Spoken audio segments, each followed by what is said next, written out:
Hi guys, आज हम नया वीडियो आपके सामने लेकर उपस्थित हैं। इस नए वीडियो में हम नए टॉपिक की बात करते हैं। हमारा जो नया टॉपिक है उसका नाम मैं आपको बता रहा हूं। नाम है साझेदारी लेखे। सामान्य साझेदारी की हम बात कर रहे हैं गाइस। तो इस सामान्य साझेदारी में हम सबसे पहले लाभ हानि नियोजन खाता बनाते हैं गाइस। तो जो लाभ हानि नियोजन खाता होता है वो लाभ हानि नियोजन खाता क्या है, किसे हम लाभ हानि नियोजन खाता कहते हैं, मैं आपको एक बार इसका अर्थ बता देता हूं, मीनिंग बता देता हूं। लाभ हानि नियोजन खाता साझेदारी फर्म का वह खाता होता है जो कि अंतिम रूप से साझेदारों को वितरित की जाने वाली लाभ या हानि की राशि ज्ञात करने के लिए बनाया जाता है। गाइस एक बार फिर सुनिएगा, ऐसा खाता जो साझेदारों में अंतिम रूप से बांटने योग्य लाभ या हानि को ज्ञात करने के उद्देश्य से बनाया जाता है, उस खाते को हम लाभ हानि नियोजन खाता कहते हैं। गाइस पहले मैं आपको लाभ हानि नियोजन खाते की विशेषताएं बता देता हूं कि ये जो लाभ हानि नियोजन खाता होता है ना, ये लाभ हानि नियोजन खाता नॉमिनल अकाउंट होता है, नाम मात्र का खाता होता है। दूसरी विशेषता, यह साझेदारी फर्म द्वारा तैयार किया जाता है। लाभ हानि नियोजन खाता जो है यह साझेदारी फर्म के द्वारा तैयार किया जाता है। तीसरी विशेषता, यह लाभ हानि नियोजन खाता जो है लाभ हानि खाता बनाने के तत्काल बाद में बनाया जाता है। हम जैसे ही प्रॉफिट एंड लॉस अकाउंट बनाएंगे, प्रॉफिट एंड लॉस अकाउंट बनाने के बाद ये हमारा खाता बनेगा।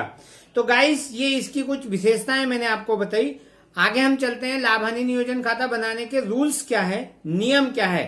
पर गाइस एक महत्वपूर्ण बात आप ये याद रखेंगे कि ये जो लाभ हानि नियोजन खाता होता है ना, ये नाम मात्र का खाता होता है। ये आपसे कभी भी किसी भी एग्जाम में पूछा जा सकता है गाइस।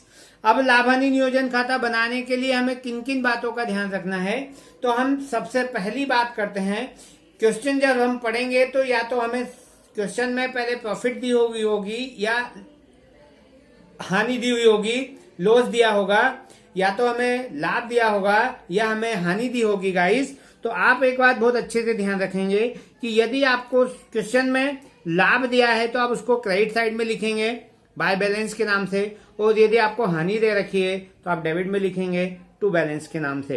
ये पहली बात। फिर एक बार पुनः मैं आपको बता रहा हूं कि यदि आपको क्वेश्चन में प्रॉफिट है तो आप उसको क्रेडिट पक्ष में लिखेंगे बाय बैलेंस बीडी शेष लाया गया के नाम से, और यदि आपको हानि दे रखी है तो आप उसे डेबिट में लिखेंगे टू शेष लाया गया के नाम से। गाइस इसके आगे हम चलते हैं, डेबिट पक्ष में कौन कौन सी मदें इसमें आती है। तो साझेदारों को पूंजी पर ब्याज आता है डेबिट पक्ष में, साझेदारों का वेतन आता है डेबिट पक्ष में, साझेदारों को बोनस दिया हो तो वो आता है डेबिट पक्ष में, साझेदारों का कमीशन आता है डेबिट पक्ष में, साझेदारों का ऋण पर यदि ब्याज है तो गाइस उसे हम लिखते हैं डेबिट पक्ष में। अब क्रेडिट पक्ष की हम बात कर लें गाइस कि क्रेडिट पक्ष में आहरण पर ब्याज आता है, यदि साझेदारों ने कोई आहरण किया तो उस पर ब्याज आता है, और साझेदारों द्वारा माल का आहरण यदि इसका लेखा पुस्तकों में नहीं हुआ है तो हम इसे क्रेडिट पक्ष में लिखते हैं। गाइस आपको बहुत अच्छे से पता है कि इसका जो प्रॉफिट और लॉस है, आप जानते हैं डेबिट साइड ज्यादा आएगी तो लॉस होगा, क्रेडिट साइड ज्यादा आएगी तो प्रॉफिट होगा। इसका जो प्रॉफिट या लॉस है गाइस, ये साझेदारों के पूंजी खाते में या चालू खाते में जाता है। हम आगे बात करते हैं पूंजी खाते और चालू खाते की, तो वो पूंजी खाता और चालू खाता भी हम देखेंगे।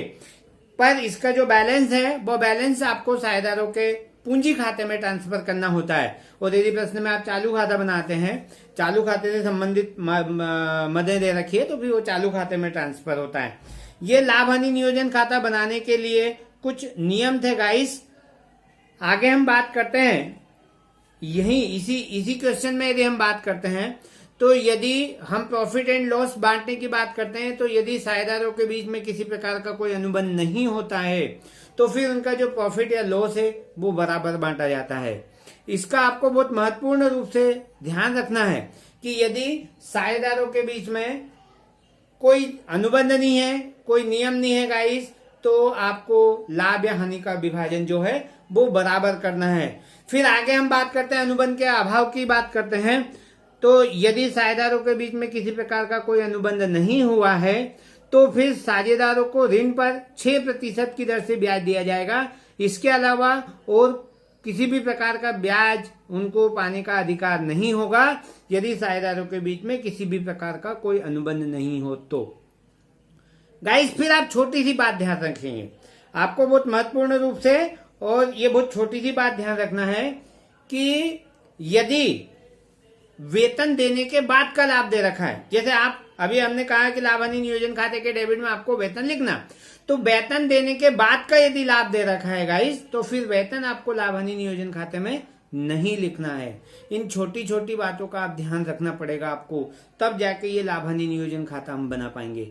फिर गाइस जब हम पूंजी खाते की बात करते हैं तो यह पूंजी खाता दो पद्धतियों से बनाया जाता है। दो प्रकार की हमारी पूंजी यहाँ पे होती है, दो प्रकार की पूंजी के हिसाब से हम पूंजी खाता बनाते हैं। परिवर्तनशील पूंजी के हिसाब से पूंजी खाता बनाया जाता है, और दूसरा जो हम बनाते हैं स्थिर पूंजी के हिसाब से। गाइस आप लोग ध्यान रखेंगे, जब प्रश्न में परिवर्तनशील पूंजी दे रखी हो, परिवर्तनशील पूंजी को हम चल पूंजी भी कहते हैं। यदि प्रश्न में परिवर्तनशील पूंजी दे रखी हो, चल पूंजी दे रखी हो, तो केवल एक ही खाता बनता है, पूंजी खाता गाइस। किंतु प्रश्न में स्थिर पूंजी दे रखी हो, अचल पूंजी दे रखी हो, तो फिर दो खाते बनते हैं। नंबर एक पूंजी खाता जिसमें ओनली पूंजी पूंजी लिखी जाएगी, और दूसरा हमारा चालू खाता। ऐसे दो खाते बनेंगे गाइस स्थिर पूंजी की दशा में, और परिवर्तनशील पूंजी की दशा में केवल एक ही खाता हमें बनाना पड़ता है। हम फिर दो खाते उसमें नहीं बनाते हैं।